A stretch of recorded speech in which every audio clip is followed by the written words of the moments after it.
If your blood sugar has been creeping up, or if a doctor recently told you the words prediabetes or type 2 diabetes, then this conversation may matter more to you than almost anything else you hear this week. I want to walk you through the actual science behind the foods that calm your blood sugar down, and I want to do it in a way that feels like we are sitting at the kitchen table together, not in a lecture hall.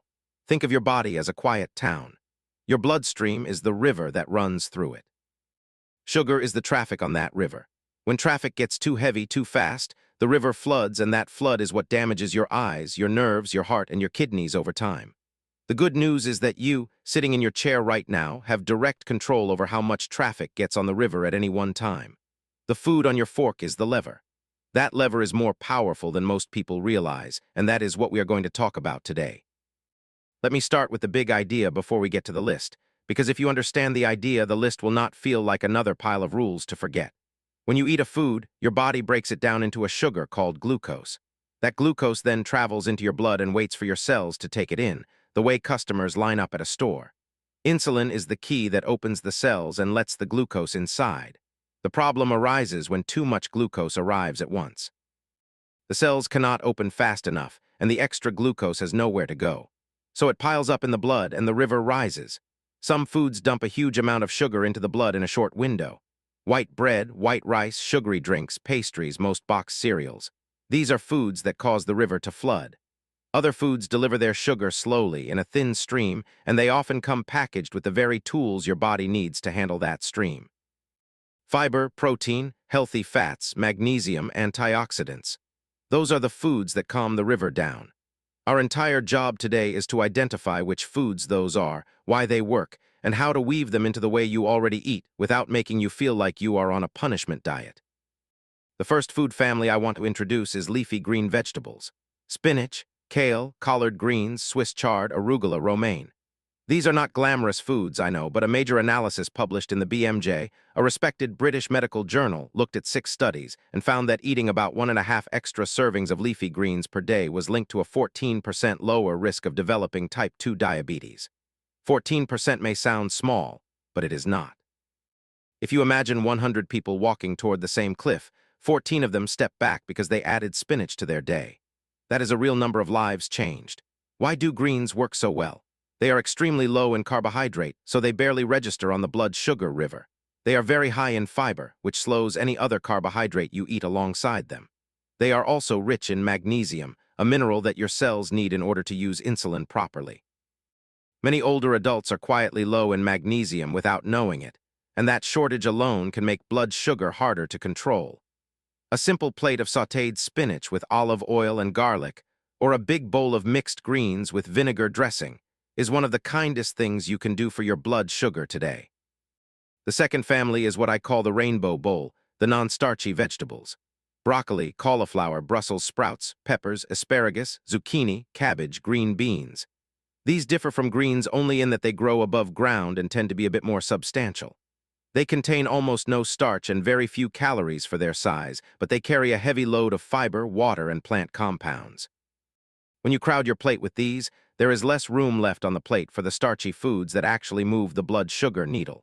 So even if the broccoli is not a miracle food on its own, it acts as a quiet shield. It buffers the impact of whatever else sits beside it.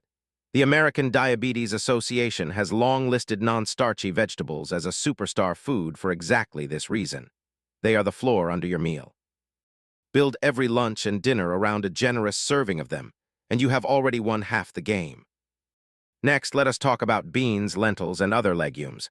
This is one of the most powerful food groups for blood sugar, and yet it is the one that older adults in my clinic seem to forget the most. Black beans, pinto beans, chickpeas, lentils, split peas. A study in JAMA Internal Medicine found that people with type 2 diabetes who ate about 1 cup of beans per day as part of a low-glycemic diet saw meaningful drops in their A1C, which is the 3-month average of your blood sugar. They also saw improvements in blood pressure and cholesterol.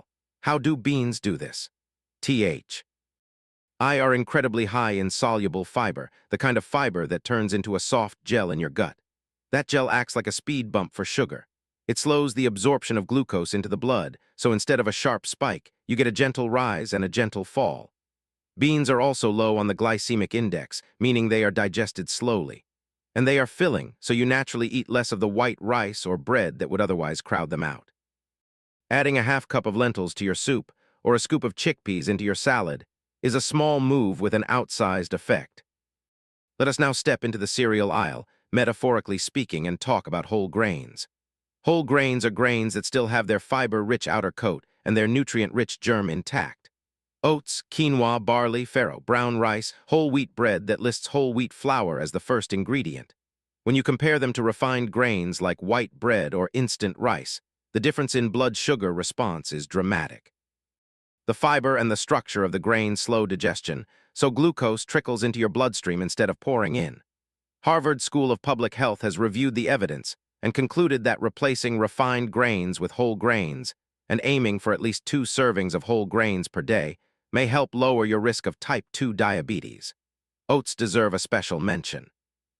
Oatmeal, the plain kind you cook yourself, contains a special type of fiber called beta-glucan, which has been studied for decades and shown to improve insulin sensitivity and lower LDL cholesterol at the same time. If you eat oatmeal, keep it plain. Skip the brown sugar packets and the flavored pouches with words like maple cream or apple cinnamon. They undo the good the oats are trying to do. Now I want to introduce you to the habit that I think deserves the most praise for blood sugar stability, and that is pairing protein with fiber. This is not a single food but a habit, and once you build it, every meal gets easier.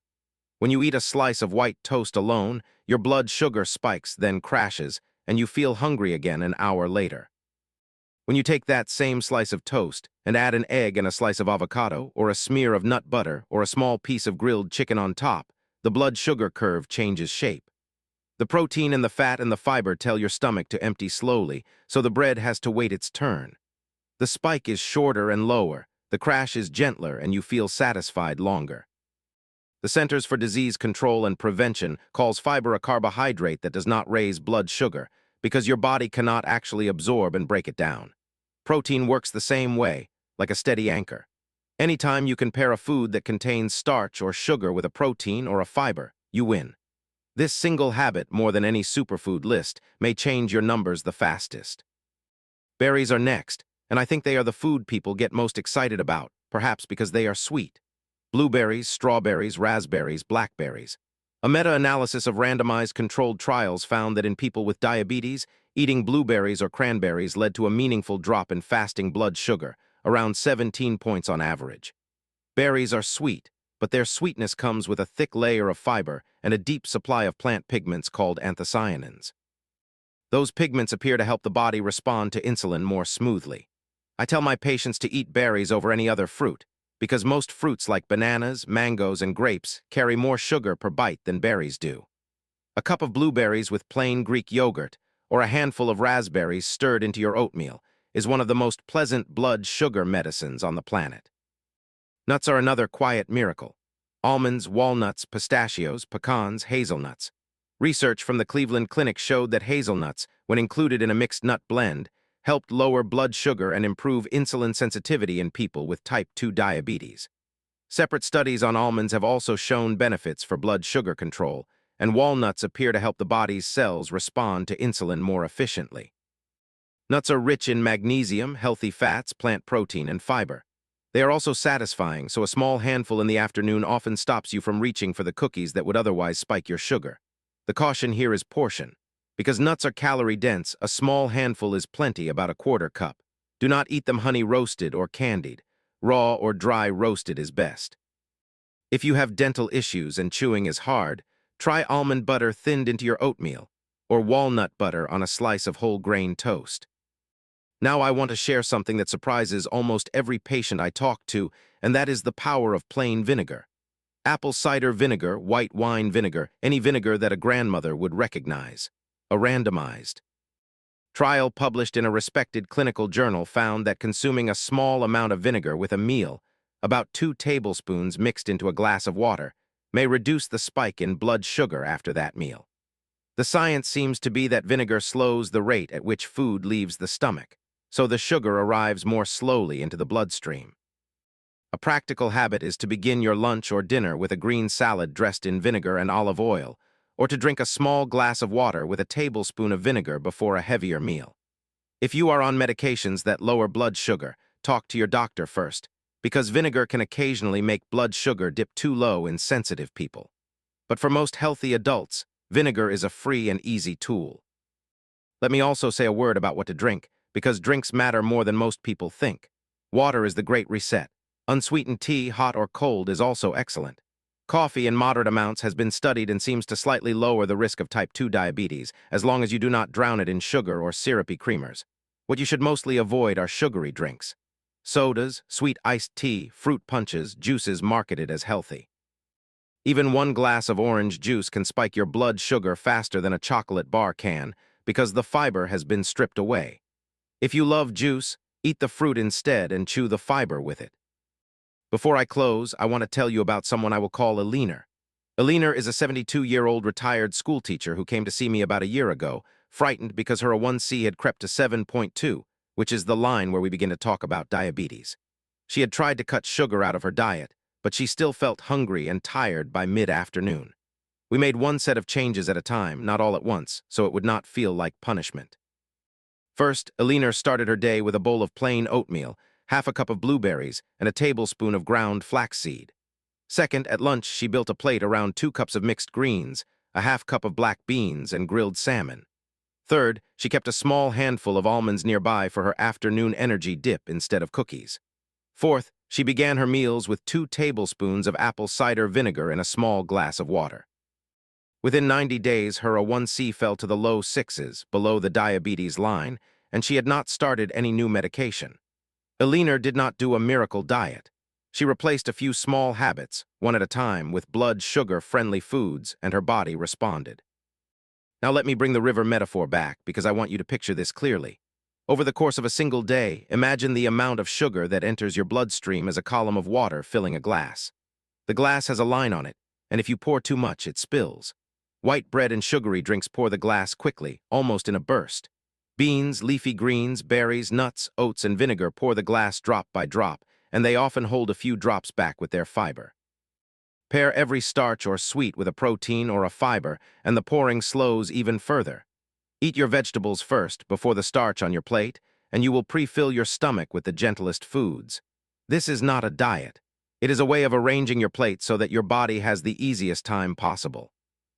Let me leave you with a simple starting list you can try this week, because too many rules feel like a cage. Pick just 3 changes from this list and add them slowly. 1. Begin your day with oatmeal and berries or plain Greek yogurt with walnuts. 2. Build half of every lunch and dinner as vegetables, especially leafy greens. 3. Swap 1 serving of white bread or white rice for whole grain bread, brown rice, barley, or quinoa. 4. Add a half cup of beans or lentils to 2 meals each week. 5. Keep a small handful of almonds or walnuts nearby for snacks. 6. Begin 1 meal a day with a vinegar-based salad dressing or a small glass of vinegared water. 7. Replace any sweet drink with water, unsweetened tea, or coffee without sugar. If you do all 7, you have likely created the type of eating pattern that even the most cautious medical studies would say may help lower your risk of diabetes and may help lower the blood sugar of those who already have it. I want to be honest with you because trust matters more to me than a fancy promise. None of these foods cures diabetes. Medication, when your doctor prescribes it, still matters. Movement matters. Sleep and stress management matter. But if you imagine your diabetes care as a stool with several legs, food is one of the strongest legs. The leg you can control starting tonight. And for many older adults, when the food leg is set right, the medication leg can sometimes be made smaller, with the doctor guiding that change. Always work with your doctor before changing doses yourself. A short note for safety, because I take your well-being seriously. I'm not your personal physician. The information in this script is general and educational. If you have diabetes or take medication for blood sugar, please talk to your doctor before making any major change to your diet, especially if you plan to begin using vinegar regularly, or if you take insulin or pills that already lower your blood sugar. Some of the foods we discussed can interact with medications. Your doctor can help you build a plan that fits your specific situation, your other conditions, and your kidneys, and can check your numbers along the way to be sure the changes are moving in the right direction. So the next time you sit down for a meal, picture that quiet town and picture the river running through it. You have the lever. You are not helpless. With every handful of spinach, every scoop of beans, every spoonful of oatmeal, every cup of berries, every small handful of nuts, You are choosing to send a thin, steady stream into the river instead of a flash flood. Over weeks and months, those small choices become your numbers. They become your A1C, they become more energy, steadier mornings, clearer eyes, healthier nerves, and a longer life with the people you love. You do not have to do everything. You just have to do something and then add another something next week. That is how rivers calm, and that is how blood sugars come down. Thank you for spending this time with me.